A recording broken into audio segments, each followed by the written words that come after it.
Bem-vindos a mais um Negócio é o Seguinte, episódio especial. Hoje eu não vou apresentar, porque não tem como eu apresentar esse cara com a relação que vocês têm. Eu já vou começar contando o seguinte. O Lu vem comigo todo sábado de carro. Eu vou com ele. Eu não vou falar quem é. Apresenta esse nosso querido irmão que tá aqui hoje. Rapaz, eu tô emocionado. A verdade é essa. De verdade, é uma emoção boa, porque é uma alegria ter esse convidado aqui. Não vou revelar logo de cara. Fiz umas contas, eu conheço essa pessoa desde 1988. A gente jogou basquete junto, a gente se alistou no exército junto, a gente fez a prova como é que se chama? De habilitação. De habilitação juntos. Na verdade, além da admiração pessoal, eu tenho admiração também profissional. É o filho preferido da dona Regina, o mais novo preferido. Isso vai dar, no nosso grupo, vai dar trabalho. Mas com maior orgulho, maior carinho. Seja bem-vindo, Thiago de Almeida Gaspar. Bem-vindo, meu irmão. Obrigado, uma honra estar aqui, uma felicidade enorme. Bom, espero poder contribuir com algum tipo de conhecimento aqui, dividir com a turma. E obrigado mais uma vez, parabéns. Tenho acompanhado aqui o podcast. Super sucesso, não só em casa, mas no geral aí com a turma.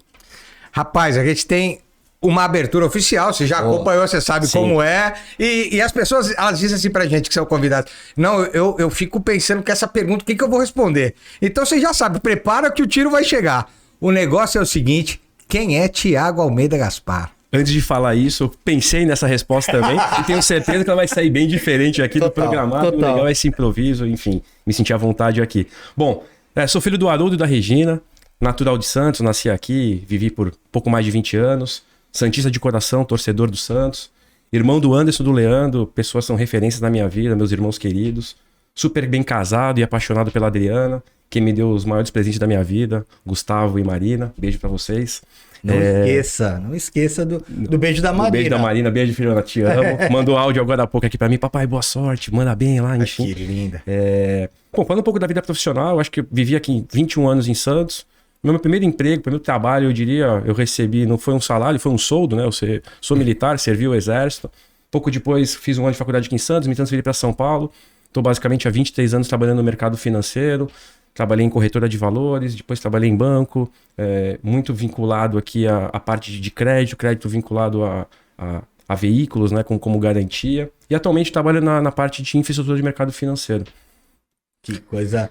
Eu posso perguntar uma coisa importante? Por que 28? Você já deu uma pincelada. Mas por que o apelido 28? Eu só quero saber, antes dele responder isso, se você vai revelar algumas coisas aqui. Eu tenho algumas folhas de pergunta. Lado A e lado B, como a gente fala sempre. Mas vamos ficar só no lado A, sem dúvida nenhuma. Mas essa história do 28 é importante, porque eu sei que isso te forma, né? Você já falou do soldo aí. E como é que isso você carrega para sua vida profissional também? Mas conta aí, 28. Bom, você colocou aqui numa das tuas... nas nossas parcerias da vida aqui do alistamento, né? Então 28 era o meu número no exército, né? Nome de guerra Gaspar, meu sobrenome. Tinham 3 Thiagos lá à época, então 28 virou um número, apelido, enfim. Então no exército você é muito reconhecido ou chamado por esse número, né?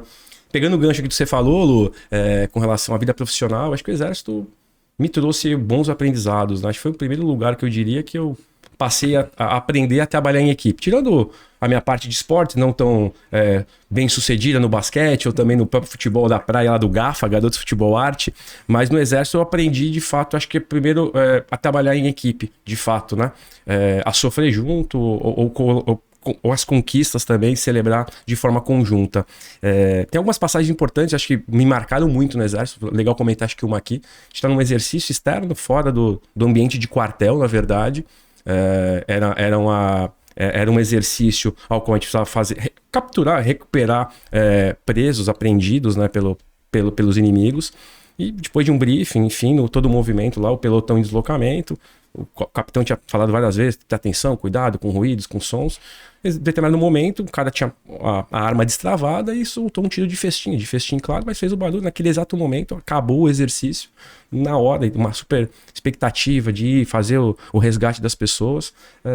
Cara, ele ficou muito marcado porque ele falou, bom que ninguém morreu, né, aqui, porque esse é um tipo de exercício que atirar se mostrar perante a mata por inimigo, você seria facilmente bombardeado, liquidado, né? Então, acho que ali me mostra muito a responsabilidade, cada um no seu papel, perante ali a um time, uma equipe. E eu tento trazer isso para mim no dia a dia, né? Então, assim, sempre buscar fazer da melhor forma possível o que você está fazendo, qualquer que seja a tua atividade no exército, num pelotão, cada um tinha uma função muito pré-determinada, mas o conjunto da obra, da ópera, é o que fazia de fato sucesso. Então, nesse dia, todo mundo sofreu. Eu lembro muito, não sei se não só pelo exemplo aqui que me trouxe para a vida, mas até porque eu fiquei algumas boas horas dentro do rio. Eu me lembro que era inverno, inclusive, no exército tinha um pouco dessa prática, né? No sentido de o castigo ali, muito nesse sofrimento, trabalha muito psicológico, né? Então, bons aprendizados, boas épocas e ótimas histórias aí. Legal.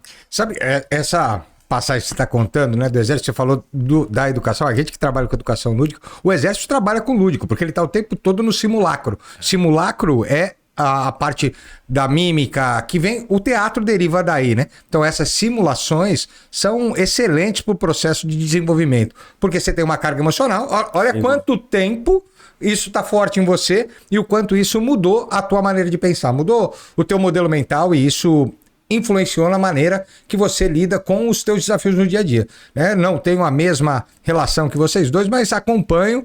E ultimamente tenho visto algumas ações mais próximas que eu vou falar. Aliás, hoje eu tô aqui em homenagem ao Tiagão.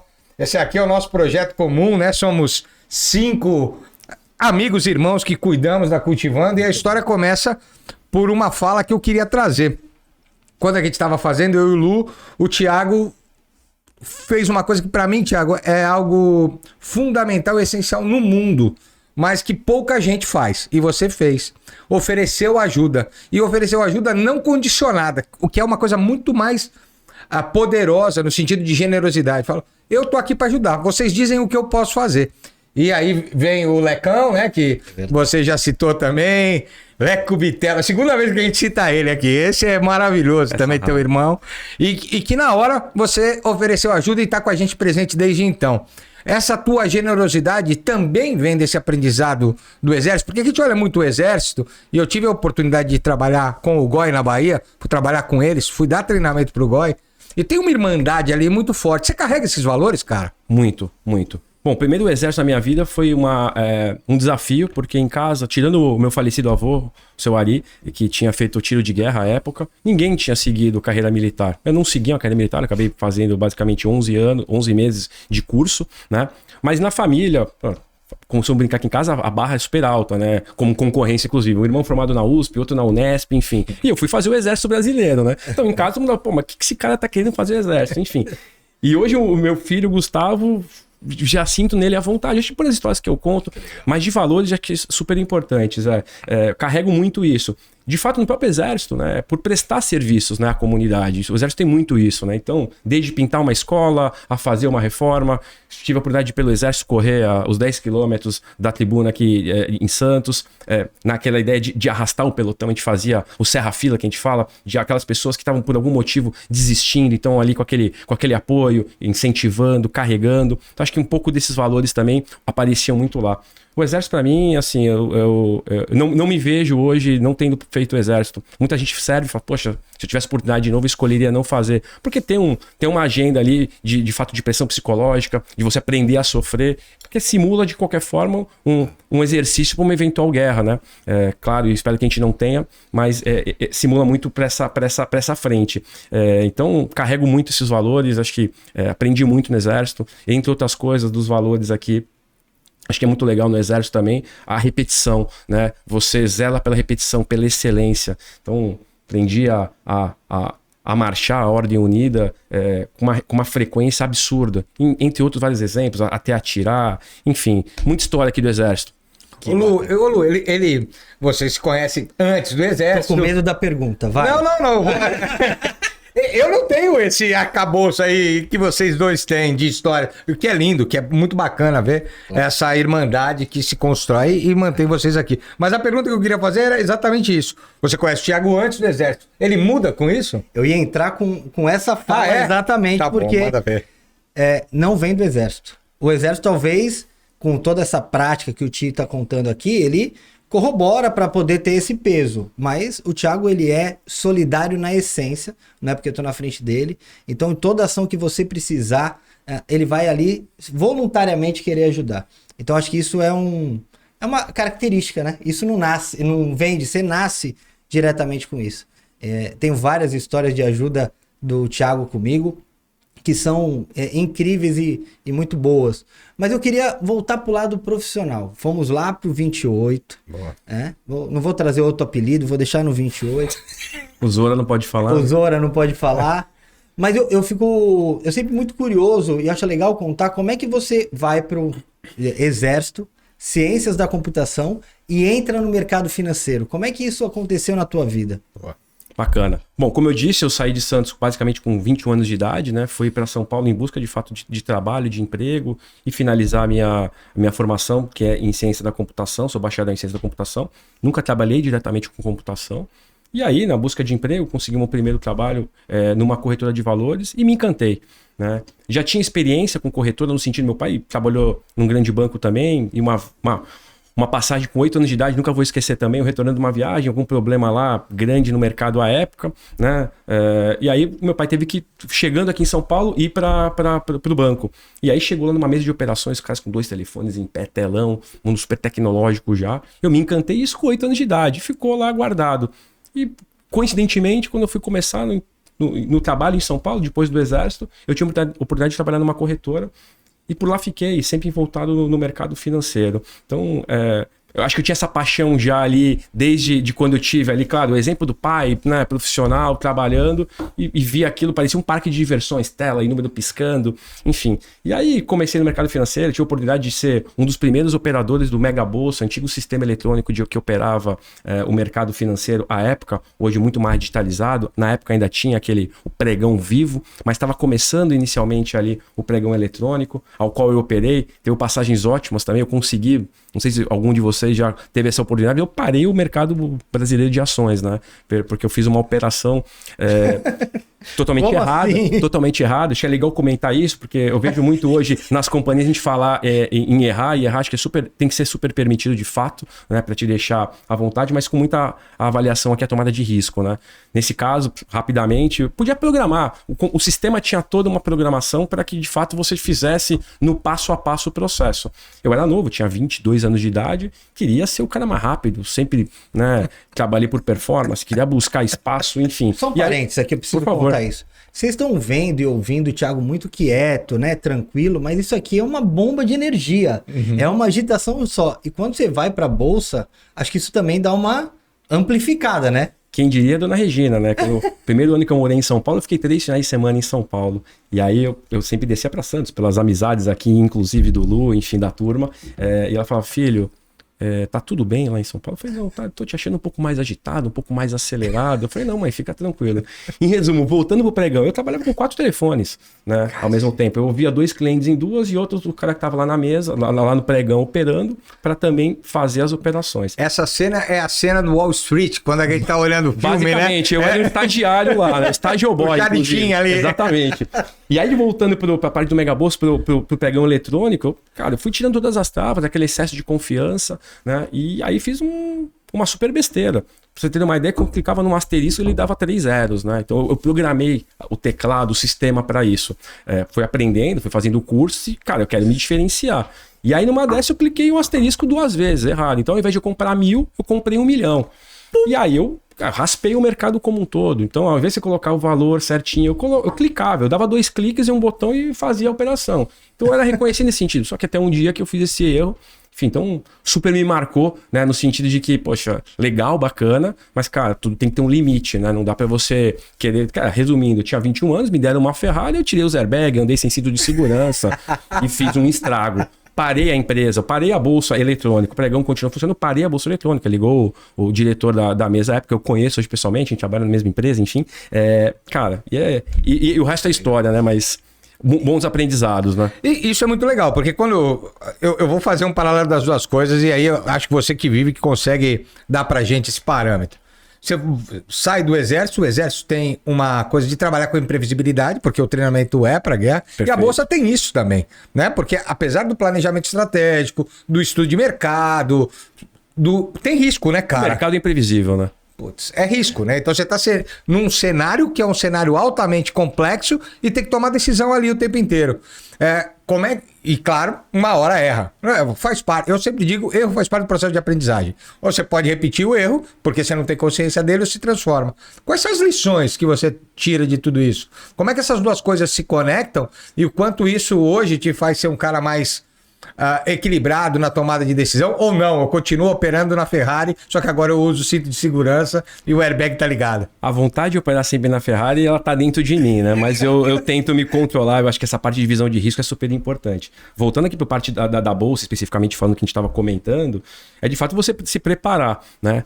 Visão mercado, infraestrutura de mercado financeiro hoje, você tem uma série de ações para que eventuais, por exemplo da pandemia que ocorreu recentemente. Boa. Tivemos recorde de circuit break. Circuit break, de fato, é parar a operação financeira. Em determinado momento, ela cai mais de 10%. Você tem o primeiro circuit break, depois ela vai a 15%, você para novamente, enfim. Então, existe uma série de ações. É basicamente uma gestão de crise, né? Então, para isso, existe treinamento. A gente simula esse tipo de exercício também no tempo, né? Então, acho que trazendo para o meu cotidiano, que não é exatamente a bolsa, eu trabalho na infraestrutura de mercado financeiro mais voltado para financiamento de veículos, é simular um pouco disso, é entender que o mercado, exemplo pandemia, tem os vales, né? Você tem uma referência de números aqui do negócio que eu trabalho hoje, a gente faz basicamente 25 mil gravames por dia, que é o financiamento do carro, né?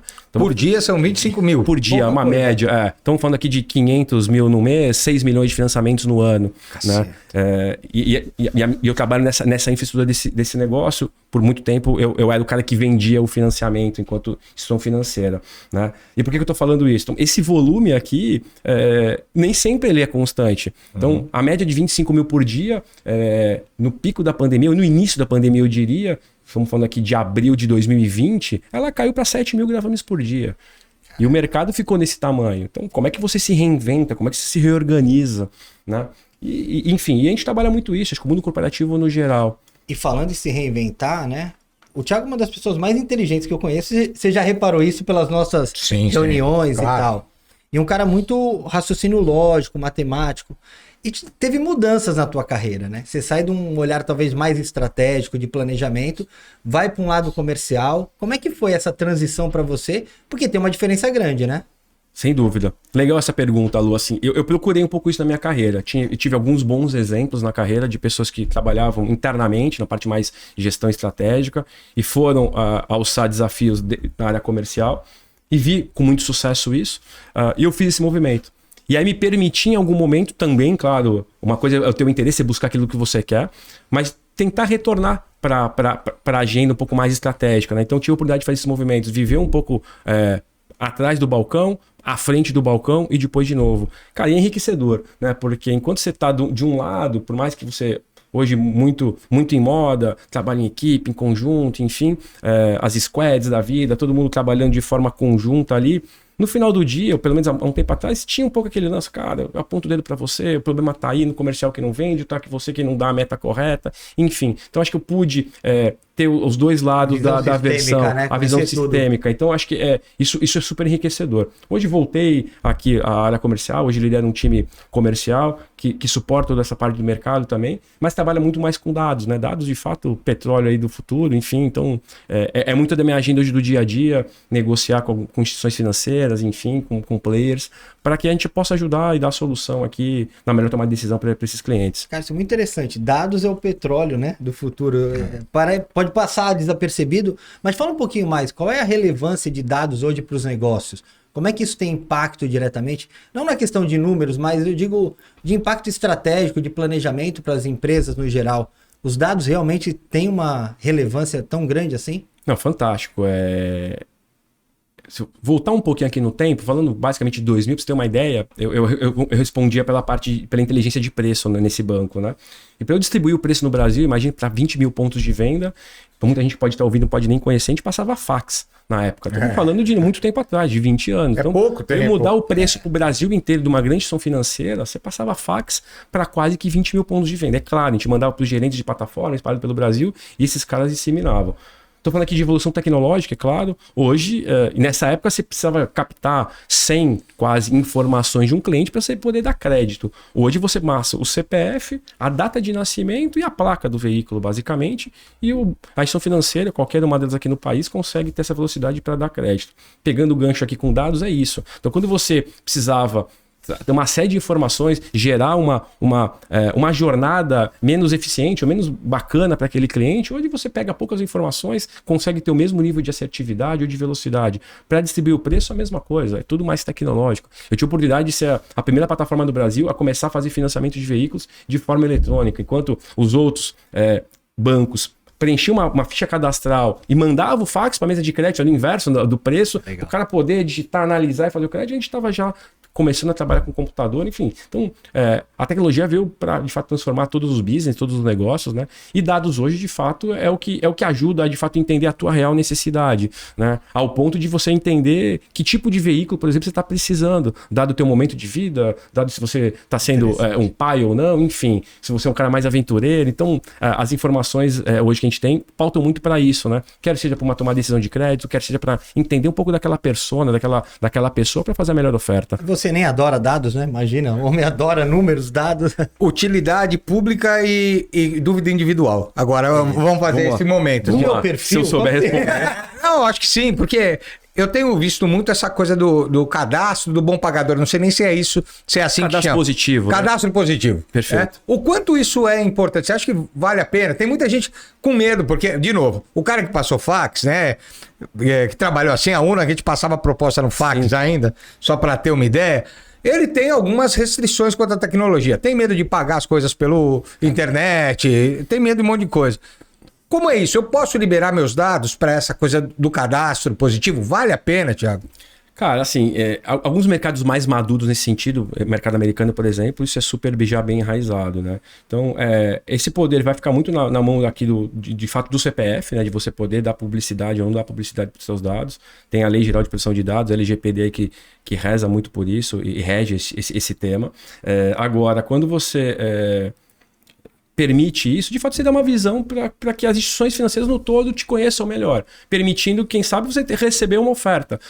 No passado, as pessoas eram muito vinculadas a uma única instituição financeira, tinha a sua vida muito pautada numa instituição financeira. Hoje você vê uma pulverização nesse sentido, né? Isso te permite você receber outros tipos de oferta. Então, aquela instituição te conhecendo melhor, tendo os seus dados positivos, o teu cadastro ali, você vai se permitir a receber mais ofertas, mais propostas, eventualmente melhores ou mais aderentes à tua realidade.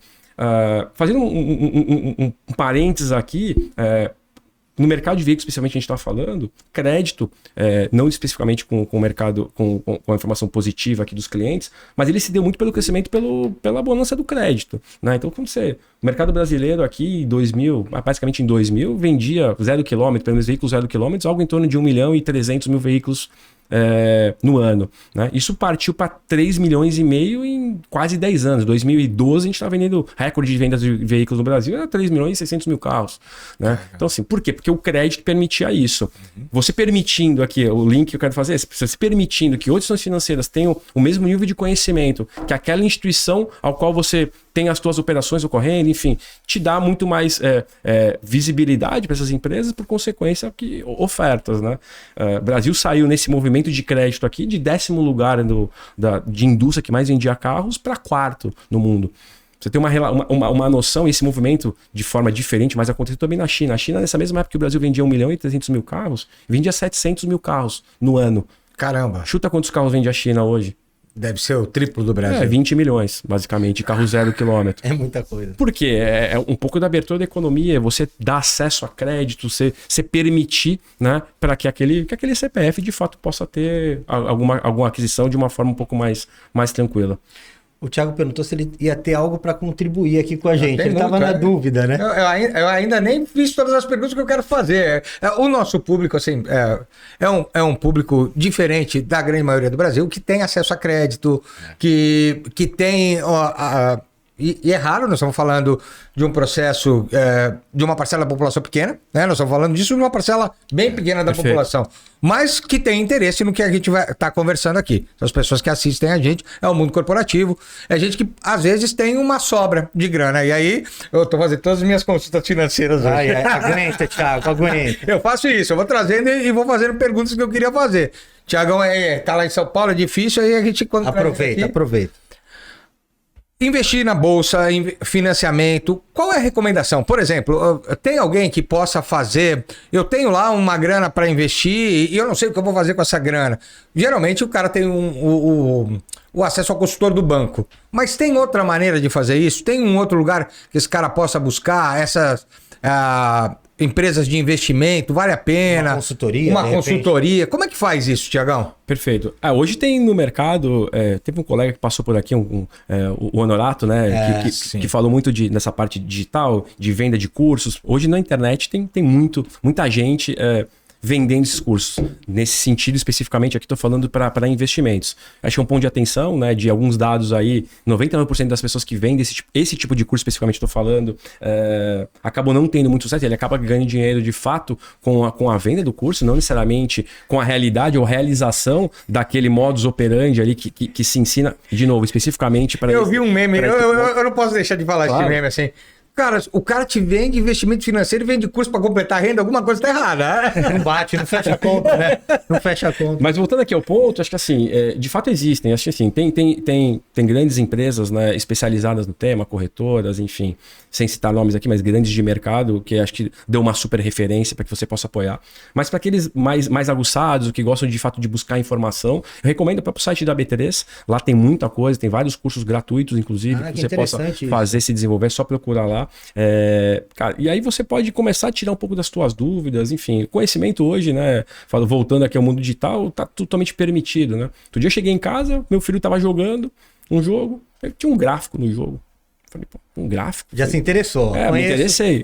Meu pai tava em casa, inclusive. Eu cheguei lá, falei, filho, tá tudo bem? Não, tá tudo bem. Falei, o que é esse gráfico aí? Não, porque eu tô comprando e vendendo aqui os avatares, tipo uma NFT. Falei, o quê? Tava com, acho que 12 anos de idade, agora tá com 13.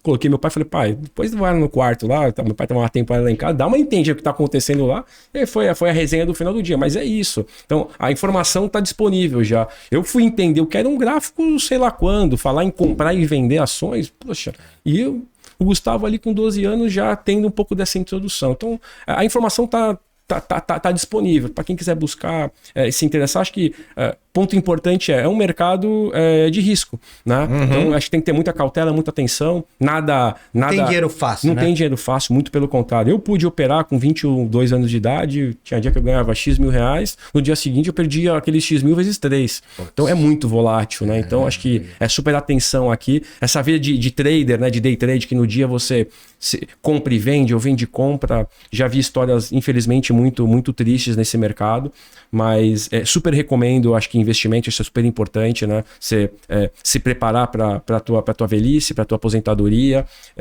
mas acho que alguns pontos de atenção aqui para não entrar em algumas barcas mais furadas, digamos assim. E você citou o Gu, né? Teu filho, que é uma figuraça. O Gu é nosso jogador de botão. Nossa geração nova aí da cultivando já. Sem dúvida, o santista muito fervoroso, que nem o pai.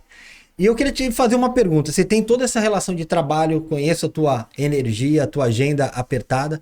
Como é que você concilia o lado família, o lado Thiago pessoal e o lado profissional com uma agenda que você tem que não é simples de lidar? Como é que é esse desafio, meu irmão, para ti? Cara, essa é a parte boa da vida, né? Acho que, claro, trabalhar eu tenho um super prazer, mas acho que tá em casa, tá com a turma, super bacana. Essa agenda agora mais recente, infelizmente de pandemia, me permitiu estar mais em casa, né? O que é super legal, mas com os desafios do dia a dia. Eu costumo brincar que a agenda difícil quem tem em casa é a Adri, né? A Adri que faz de fato ali, que toca o dia a dia com a turma, né? Embora tenha a atividade dela de trabalho também, mas ela tá no dia a dia. Eu fico com a parte boa. Eu sou um amigão, né? Eu sou o cara que chega cara pra brincar, eu sou o cara pra divertir. Claro, tem que dar o sermão, tem que ajudar a enquadrar, tem que orientar, mas eu fico a parte mais positiva. Hoje mesmo, tem que sair lá, vou ter que ir lá pra Barueri, porque hoje tem Santos e Avaí, né? E o Gustavo criei um mini monstro, né? Porque quando casei... Não, quer ir sempre. Quando eu casei, pô, negócio de futebol, amor, poxa, veja bem. Quer dizer, deu uma segurada nessa onda. Tive torcida aqui, o Lu sabe, Cachorrão Santista, enfim. Então, gosto pouco de estádio, né? E aí, falei, tá bom, vou dar uma segurada aqui, né? Faz sentido, tá bom, tô casando, beleza. Falei, aí quando o moleque nasceu, eu falei, vamos, né? Importante ser santista, vamos dar aquela forçada, resumindo. Criei um monstrinho agora, ele que me cobra pra ir. Falou, pai, compra ingresso, vamos lá pra você. Quer em todos. Semana passada teve aqui em Santos com o Vô na Vila, enfim. Então, assim, Lu, não é fácil administrar essa agenda pela carga horária, mas acho que o momento que eu tô com a turma, lá com a turminha, é de fato se isolar do resto e viver aquilo ali intensamente, né? E faz super bem. Tivemos agora na casa do Thiago, semana passada, né? E já fez uma bagunça com o Vitória, já levou pra piscina, já foi muito legal. Mas essa paixão do Santos, né? Que você fala que o Gu aí tá tão forte nisso, você também tem esse lado que é...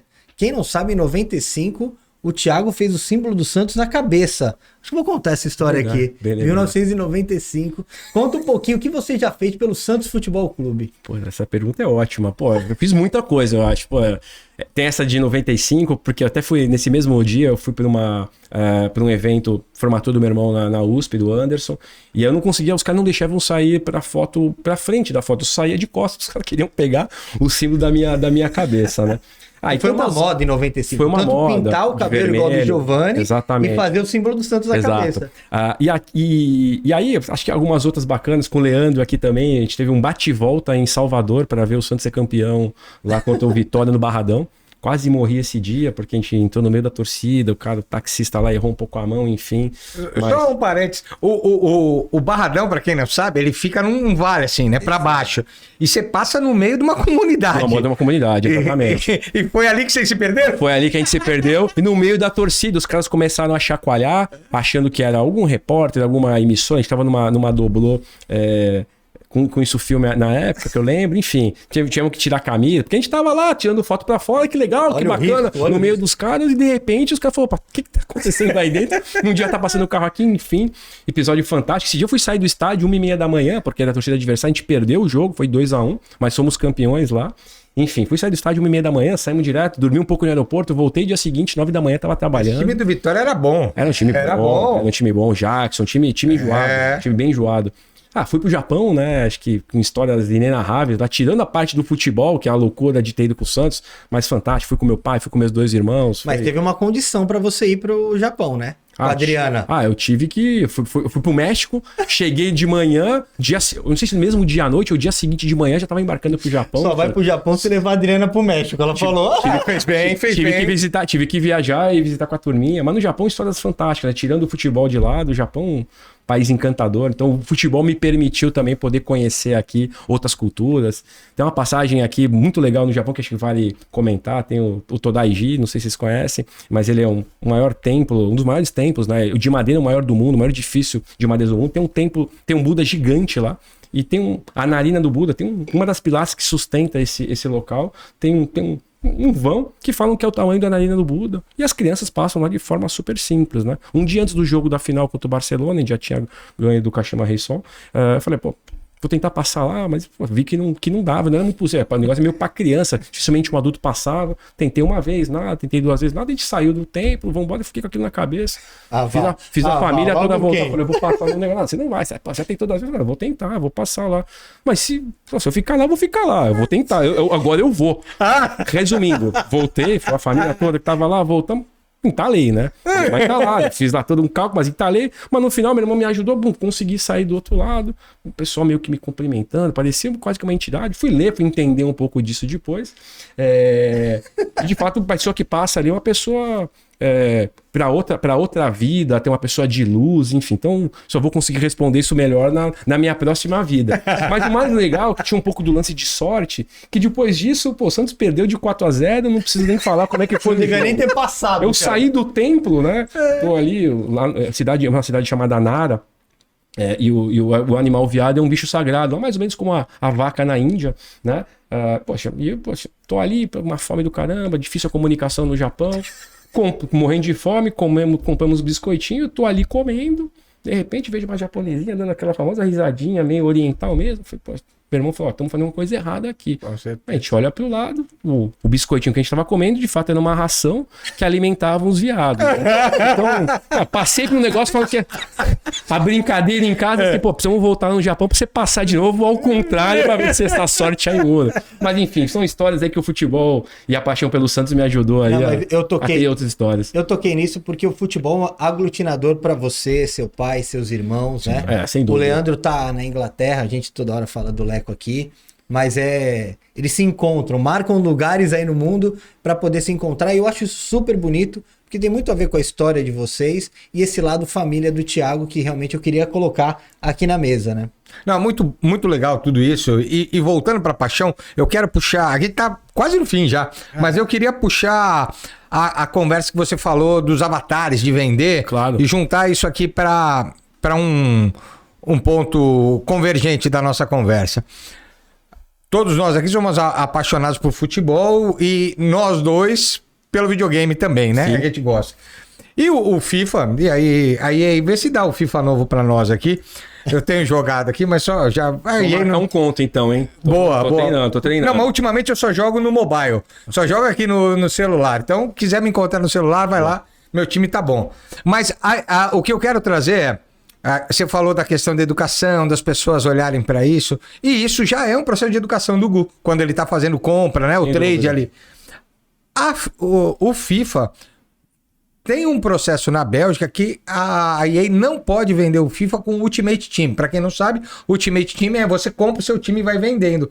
Porque tem essa questão da compra impulsiva e uma criança lá estourou o limite, né, chegou a 18 milhões de euros comprando no cartão dos pais, e aí virou uma celeuma, uma polêmica, porque é o princípio do jogo compulsivo, do jogo de azar. Por que eu tô falando de tudo isso?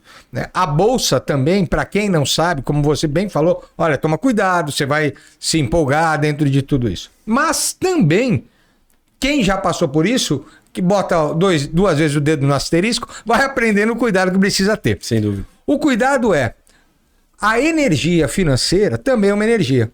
Quais são as dicas aí que você daria para as pessoas? Cara, cuida do seu dinheiro. Não é o Thiago investidor, mas o que é legal de falar para as pessoas que estão aí com... Você falou da aposentadoria, do cuidado. O que você indicaria? Como é que eu me preparo para esse pé de meia? Eu acho que o princípio de você conseguir daquilo que você tem como receita na tua realidade mensal ali, e independente do teu volume, como é que você consegue sempre separar alguma parte disso para fazer qualquer tipo de investimento ou aplicação que você queira. Quer seja no mercado financeiro, quer seja num negócio que você queira abrir, mas enfim, de fato, saber se controlar a gastar aquilo que te é permitido. A gente falou um pouco de crédito aqui para outras coisas, o próprio crédito para veículos, às vezes permitiu que algumas pessoas entrassem no nível de endividamento que ela não tinha comportamento para pagar. Por uma errada de mão, quem sabe de crédito, a própria financeira, mas coloca aquele cliente, aquele indivíduo numa realidade que não necessariamente era que ela poderia viver. Então acho que o primeiro ponto aqui muito importante é ter esse equilíbrio, né? Essa cautela, de fato gastar aquilo que você pode, com muita parcimônia, enfim, com muito controle. E aí acho que é muito pessoal, né, Zé? Acho que você fazer o teu investimento, o que você vê como valor... No mercado financeiro, para investimentos, você tem vários tipos de perfil. Você tem aquele cara que é mais conservador, você tem um cara moderado, você tem um cara agressivo. E as operações do mercado financeiro, elas permitem para qualquer tipo de perfil, né? Acho que você precisa achar muito o teu equilíbrio nesse sentido. O que eu costumo sempre dizer e brincar é que, assim, acho que nunca se colocar na mesma cesta todos os ovos, né?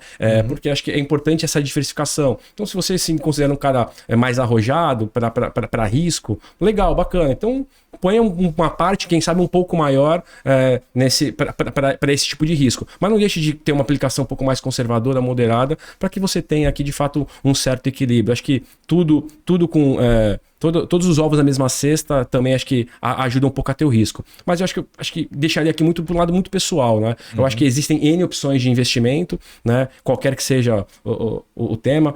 Falamos agora há pouco de NFT, enfim, tem criptomoeda, tem coisa muito nova, bacana. Acho que é importante você minimamente ter um mínimo de conhecimento, sim, sempre acreditar no profissional que está do outro lado, mas é importante ter conhecimento.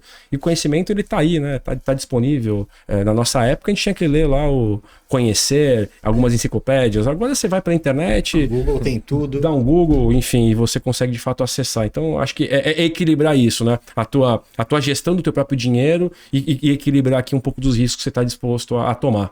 Acho que tem 2 lições bem importantes assim, né? Não gastar mais do que você ganha, esse é o ponto número 1, e diversificar onde você está colocando seu dinheiro por conta desse risco que pode acontecer. Então, são 2 lições valiosíssimas, porque às vezes as pessoas demoram muito. E você falou de outra coisa, né? Qual é o teu perfil? Tem um cara que tem uma dívida, ele guarda dinheiro.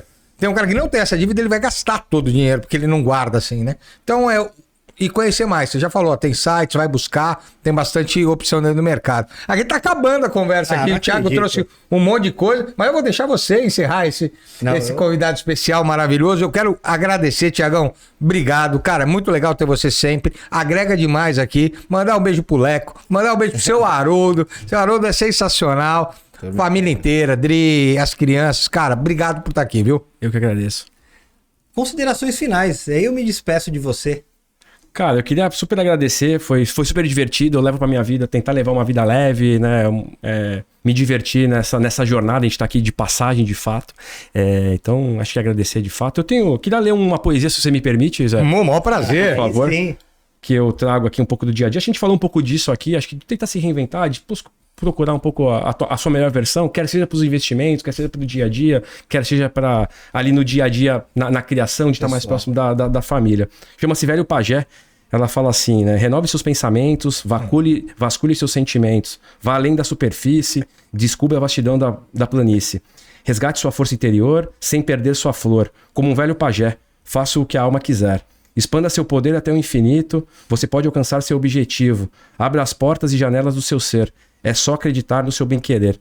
Essa aqui é uma poesia do José Ricardo Grilo, né? Para quem não leu, recomendo aqui, sobre Dragões e Sonhos, enfim. Acho que é uma mensagem que para mim tem muito a ver, acho que no dia a dia eu tento sempre procurar um pouco disso, né? De tirar um pouco a inquietude, eu vejo em vocês muito isso, da forma que vocês conduzem a empresa de vocês, do dia a dia, do cultivando botões. Enfim, eu sou apaixonado aqui pela minha família, mas muito pelos amigos e tenho 2 referências aqui na minha frente. E obrigado mais uma vez aí pela participação.